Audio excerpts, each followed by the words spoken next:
अस्ति मैले एउटा भिडियो बनाएको थिएँ फेसबुक प्रोफाइललाई प्रोफेसनल मोडमा कसरी कन्भर्ट गर्ने भन्ने बारेमा।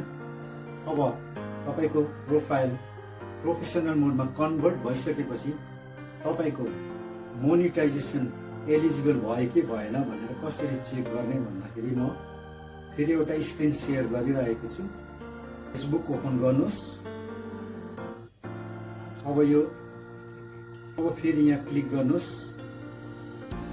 यहाँ क्लिक गरेपछि यहाँ तपाईको प्रोफेसनल ड्याशबोर्ड देखाउँदैछ। यहाँ क्लिक गर्नुहोस्।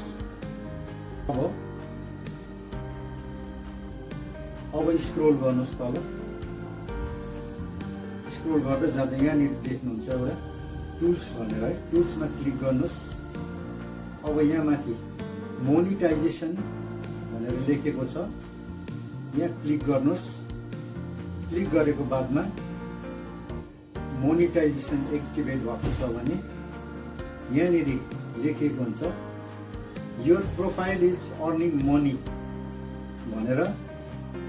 अब फेरि त्यहाँ क्लिक गर्नुहोस्।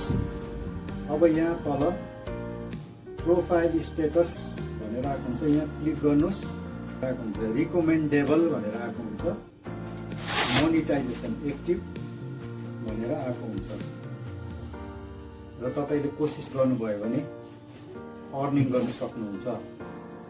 यदि तपाईलाई यो हेल्पफुल लागे लाइक शेयर कमेन्ट गरिदिनु होला अनि फलो बटनमा क्लिक गरिदिनु होला। Thank you.